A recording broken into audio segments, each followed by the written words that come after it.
درود دوستان و علاقه‌مندان دنیای خودرو. در این ویدیو قیمت انواع خودروهای ایرانی و چینی در بازار ایران در هفته اول دی ماه 1404 رو با هم مرور می‌کنیم. باید به این نکته هم توجه کنیم که در زمان ضبط این ویدیو در تاریخ دوم دی ماه 1404 قیمت دلار 132950 تومان بود. تا پایان این ویدیو همراه من باشید تا به مرور قیمت انواع خودروهای ایرانی و منتاجی چینی بپردازیم. ابتدا با محصولات سایپا و خودروی ساینای اس شروع می‌کنیم. خودروی ساینای اس که به عنوان یکی از جایگزین‌های اصلی خانواده پراید شناخته می‌شود با قیمت 790 میلیون تومان معامله شد. نسخه دوگانه سوز این خودرو یعنی ساینای دوگانه سوز نیز به رقم 865 میلیون تومان رسید. خانواده کویک و اطلس. کویک اس به قیمت 787 میلیون تومان و نسخه آر اس به قیمت 781 میلیون تومان رسید. مدل جدیدتر این خانواده یعنی کویک جی ایکس با قیمت 788 میلیون تومان و نسخه جی ایکس آر در دو تیپ قالپاق و رینگ به ترتیب 792 میلیون و 822 میلیون تومان قیمت گذاری شد. خودروی اطلس در نسخه بدون سانروف 912 میلیون تومان و در نسخه سانروف دار 980 میلیون تومان معامله شد. همچنین نسخه اطلس اتوماتیک به برچسب قیمتی 1 میلیارد و 255 میلیون تومان دست یافت. به بررسی قیمت خانواده شاهین و سهند در هفته اول دی ماه 1404 میپردازیم. خودروی سهند اس که توسط پارس خودرو به بازار عرضه شده است، قیمت 891 میلیون تومان را ثبت کرد. در رده خودروهای کلاس بالاتر سایپا، شاهین بدون سانروف به قیمت 1 میلیارد و 278 میلیون تومان رسید. مدل شاهین اتوماتیک با قیمت 1 میلیارد و 467 میلیون تومان و نسخه فول آپشن یعنی شاهین اتوماتیک پلاس در رنگ سفید به قیمت 1 میلیارد و 684 میلیون تومان در بازار آزاد خرید و فروش شد. شاهین از پیشرانه توربوشارژر 8 سوپاپ بهره میبرد که قدرت خروجی مناسبی دارد، اما حساسیت موتور توربو به کیفیت بنزین از چالش‌های نگهداری این خودرو است. میرسیم به محصولات ایران خودرو.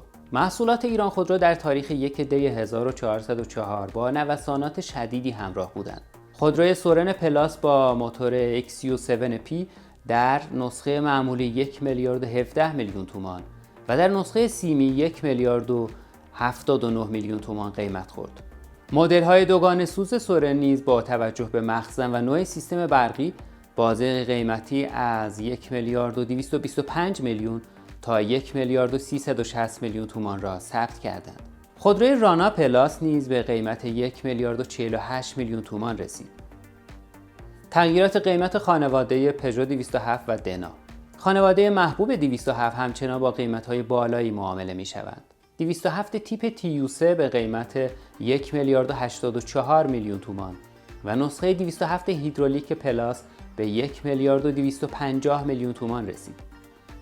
مدل‌های پانورامای این خودرو در نسخه‌های دنده‌ای و اتوماتیک بین 1 میلیارد و 350 میلیون تا 1 میلیارد و 550 میلیون تومان معامله شدند. در بخش خودروهای سدان نیمه لوکس، دنای 6 دنده با قیمت 1 میلیارد و 360 میلیون تومان در نسخه معمولی و 1 میلیارد و 398 میلیون تومان در نسخه رینگ در بازار حضور داشت. مدل دنای اتوماتیک نیز رقم 1 میلیارد و 620 میلیون تومان را ثبت کرد. و اما میرسیم به نرخ تارا و اولین کراسوور ملی یعنی ریرا. خودروی تارای دنده‌ای با قیمت 1 میلیارد و 325 میلیون تومان و نسخه تارای اتوماتیک با قیمت 1 میلیارد و 615 میلیون تومان معامله شد. اما محصول جدید و خبرساز ایران خودرو یعنی ریرا که به عنوان نخستین کراسوور ملی شناخته می شود، قیمت 2 میلیارد و 188 میلیون تومان را در بازار آزاد ثبت کرد.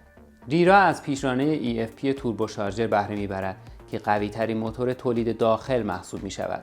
اما قیمت بالای آن در بازار آزاد نسبت به قیمت کارخانه از نکات منفی دسترسی مشتریان به این محصول است. قیمت خودروهای مونتاژی در بخش خصوصی.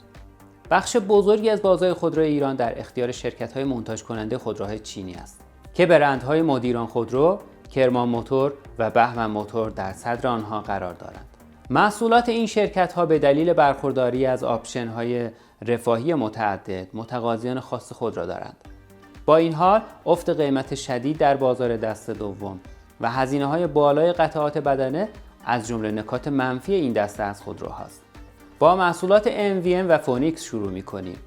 محصولات اقتصادی مدیران خودرو مانند X22 دنده‌ای با قیمت 1 میلیارد و 555 میلیون تومان و X33 اتوماتیک با قیمت 1 میلیارد و 875 میلیون تومان معامله شدند. در برند لوکستر این شرکت یعنی فونیکس، آریزو 6 GT به قیمت 3 میلیارد و 115 میلیون تومان و سدان پرچمدار آریزو 8 به قیمت 3 میلیارد و 920 میلیون تومان رسید. کراس‌اوورهای محبوبی نظیر تیگو 7 پرومکس 2 دیفرانسیل نیز با قیمت 3 میلیارد و 960 میلیون تومان و تیگو 8 پرومکس با قیمت 4 میلیارد و 780 میلیون تومان خرید و فروش شدند. همچنین برند لوکس اکستریم با مدل VX سقف قیمتی 6 میلیارد و 890 میلیون تومان را ثبت کرد. قیمت محصولات کرمان موتور و بهمن موتور. در سبد محصولات کرمان موتور خودروی جک J4 به عنوان ارزان‌ترین سدان این شرکت 1 میلیارد و 470 میلیون تومان قیمت خورد. پیکاپ KMC T9 قیمت 4 میلیارد و 400 میلیون تومان را ثبت کرد. در شرکت بهمن موتور نیز دیگنیتی پرستیژ در رنگ‌های سفید و مشکی به قیمت 3 میلیارد و 510 میلیون تومان و فیدلیتی الیت 7 نفره به قیمت 3 میلیارد و 300 میلیون تومان رسید. خودروهای سدان رسپکت مشکی نیز با قیمت 2 میلیارد و 352 میلیون تومان معامله شد. دوستان عزیز، از همراهی شما تا پایان این ویدیو سپاسگزارم. امیدوارم از این ویدیو و معلوماتی که در آن خدمت شما ارائه شد استفاده لازم رو برده باشید. تا دیداری دیگر، بدرود.